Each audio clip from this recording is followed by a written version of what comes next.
Langsung aja mungkin Mas. Ya, Bagaimana ini tanggapan Mas terkait aksi tenda untuk Andri, tandu untuk demokrasi? ya terima kasih. Pertama, nama saya harus memperkenalkan diri gitu ya. Ya, Saya boleh. Dimas Bagus Arya dari Komisi untuk Korban dan Korban Kekerasan atau Kontras.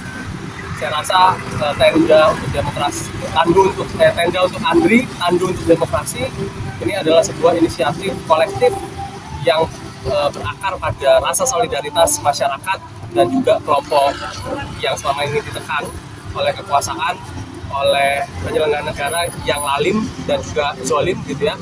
Dan menurut kami di Kontras ini adalah satu dari kekuatan masyarakat yang memang bertumpu pada rasa solidaritas.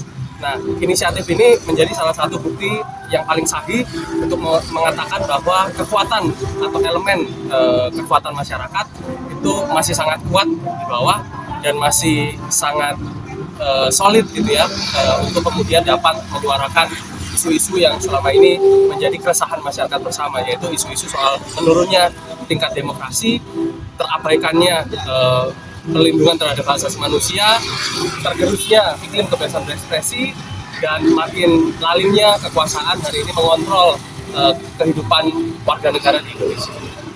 Baik, mungkin mengenai kedepannya nih dari Kontras Mas. Ini kan sudah di tahap apa ya, kita bisa mengetahui sudah akan ke pengadilan militer begitu.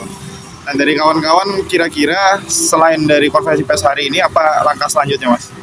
Ya, kami punya satu tesis gitu ya, yang kami ajukan tahun lalu di 2025.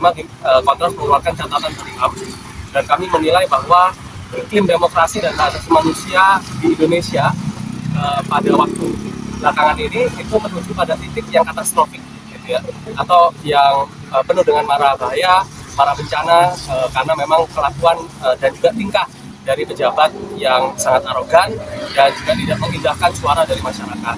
Nah, tentu ke depan yang harus dilakukan adalah bagaimana kita bisa menyatukan diri kita semua gitu ya, dalam satu barisan, dalam satu kekuatan yang sama, dalam satu imajinasi yang sama, untuk dapat tetap menyuarakan keadilan, menyuarakan kebenaran, dan menyuarakan perjuangan terhadap kelompok korban dan juga warga negara yang selama ini menjadi warga negara marginal gitu ya, atau yang dipinggirkan ya. Dan tentu tidak ada kata lain selain tentu kita harus tetap melakukan dorongan, meskipun kita sama-sama tahu bahwa perkembangan dari sisi advokasi terhadap kasus penyiraman air keras pada Andri Yunus itu akan mengarah pada tindakan atau peradilan militer, tapi tidak menutup kemungkinan sesuai dengan apa yang selalu kami desak dan juga Andri Yunus desak sebagai korban. Dalam suratnya tanggal 3 April 2026 yang kemarin dibacakan, Andri menolak tegas yurisdiksi di forum peradilan militer, dan tentu kemudian dapat mengupayakan adanya peradilan umum. Supaya apa? Supaya penyelesaian ini bisa lebih menyeluruh, penyelesaian bisa lebih akuntabel, penyelesaian juga tidak hanya berhenti pada aktor lapangannya atau eksekutor lapangan, tapi juga bisa membongkar jaringan aktor intelektualis dan juga motif serangan ini kepada Andri Yunus. Karena serangan kepada Andri Yunus, penyiraman kepada Andri Yunus tidak hanya berdampak pada Andri Yunus dan juga Kontras, tapi serangan ini menjadi salah satu pesan yang juga bisa mengakibatkan atau menimbulkan efek gentar kepada masyarakat yang selama ini selalu berjuang menyuarakan kebenaran, menyuarakan isu-isu yang marginal, isu-isu yang tidak pernah diperhatikan oleh pejabat dan juga elit-elit politik.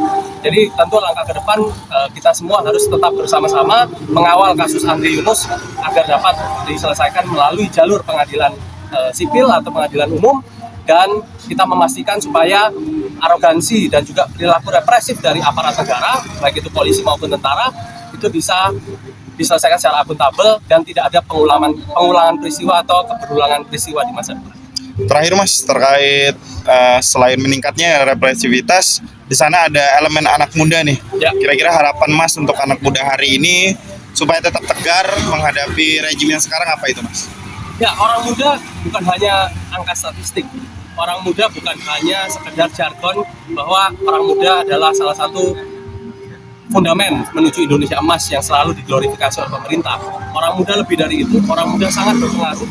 Orang muda punya satu upaya atau satu imajinasi politik untuk dapat di kemudian hari memperoleh banyak sekali kebaikan, bagaimana kemudian keadilan itu juga bisa turut dituntaskan gitu ya dalam Republik Indonesia ini, dan orang muda punya peran yang sangat penting dalam menuju Indonesia yang lebih baik, Indonesia yang lebih adil, Indonesia yang lebih beradab, dan Indonesia yang lebih memperhatikan kemanusiaan. Dan menurut kami orang muda saatnya untuk tetap kritis gitu ya, terus melakukan segala daya upayanya untuk tetap memperhatikan kondisi negara ini.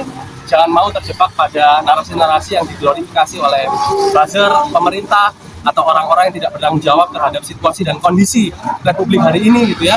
Dan anak muda harus tetap mempunyai pandangan yang kritis terhadap situasi-situasi belakangan ini, dan tentu harus berpihak dan berada pada sisi kelompok-kelompok yang selama ini menjadi korban dan juga kelompok-kelompok yang sering direpresi atau dimarginalkan oleh kekuasaan.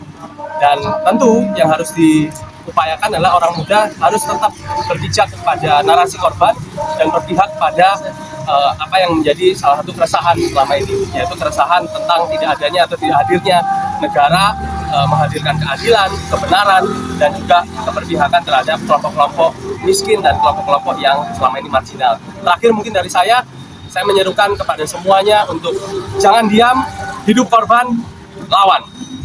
Terima kasih Mas.